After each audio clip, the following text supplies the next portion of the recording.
I've now been using the iPhone 14 Pro Max for over 6 months now, and honestly, there's a lot of great things to talk about this phone. However, it did launch in the latter half of 2022 to some controversies. And those bits that I will be talking about will be later on in the video, discussing effectively some of the reasons why you might not want to get this phone. However, I'm going to be talking to you first about some of the positives, and then we'll jump into some of the somewhat controversial parts. Now, in terms of some basics to get them out of the way, obviously this phone has got an outstanding battery life. The screen looks absolutely amazing, the camera rig on this thing is absolutely superb as well, and the dynamic island gives this phone a very premium feel. But the dynamic island is what we're going to be talking about first, as when this happened I verbally ended up laughing, because when I heard the name of this thing I genuinely was like, how are they trying to get away with naming a punch hole? And then it made a bit more sense as they explained it a bit more. I do still think it's a bit more gimmicky than anything else, but I do think there's a lot of great things about this overall. It does end up adding quite a few different things in terms of how it looks, overall notifications and usage. I think that it just makes everything look more smoother, but again, I do think that this is more of a gimmick than it is anything else. A lot of people do end up saying that it would basically be something that could be replaced on any form of phone, no matter what it was, and I do somewhat agree with it. I do think that this does do a great job of what it's got though, in terms of the smooth capabilities of easy multitasking, and then as well as that, seeing things like when you're getting airdrops, and also let's say when you connect a device, it will tell you how much it's got, it will give you a little animation, everything like that. Everything just looks nice. Again, I would say it is more on the gimmicky side of it over an actual used tool that is useful. I do think that the dynamic island was overall just a marketing tool more than anything, because everything else about the phone isn't too just overwhelming, it's not too much of an upgrade, but the dynamic island gives it that visual change and makes it seem like something that it isn't really. But one thing that I actually do really like about the dynamic island is the factor that I actually use the full screen mode on my phone a lot more now. This seems to be something that's a person by person case basis.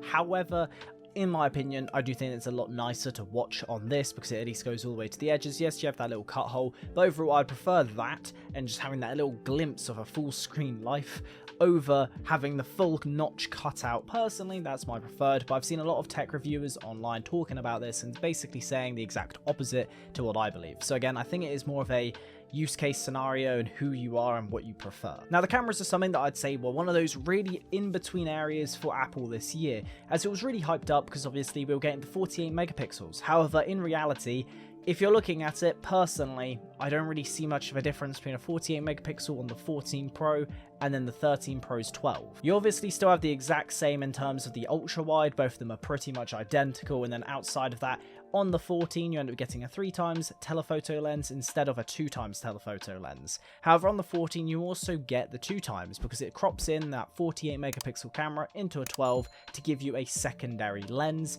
for that mainline lens.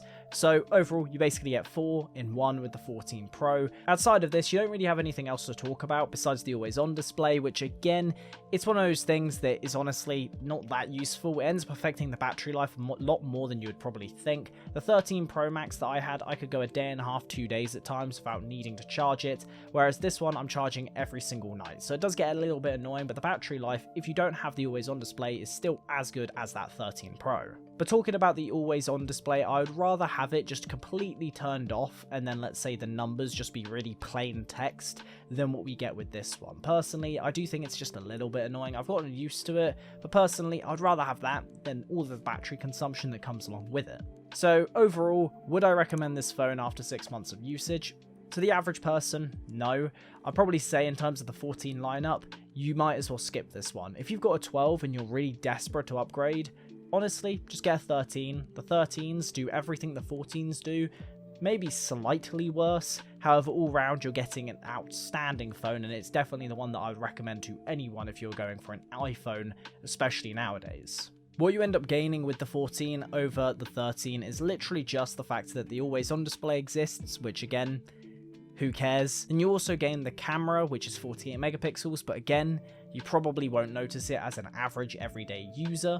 And then the last two is the dynamic island and the A16 Bionic, which the A16 chip there is practically zero use for, as it's literally only there to support the dynamic island and give you that slight bump in GPU. That all being said, hopefully you guys enjoyed this video on the Central Perspective channel about the iPhone 14 Pro Max 6 months later. If you want to see other videos related to Apple or any other tech videos, make sure to go check them out. I talk about tech, productivity, and finance on this channel, so make sure to subscribe, and I'll see you guys in the next one. Have a good one.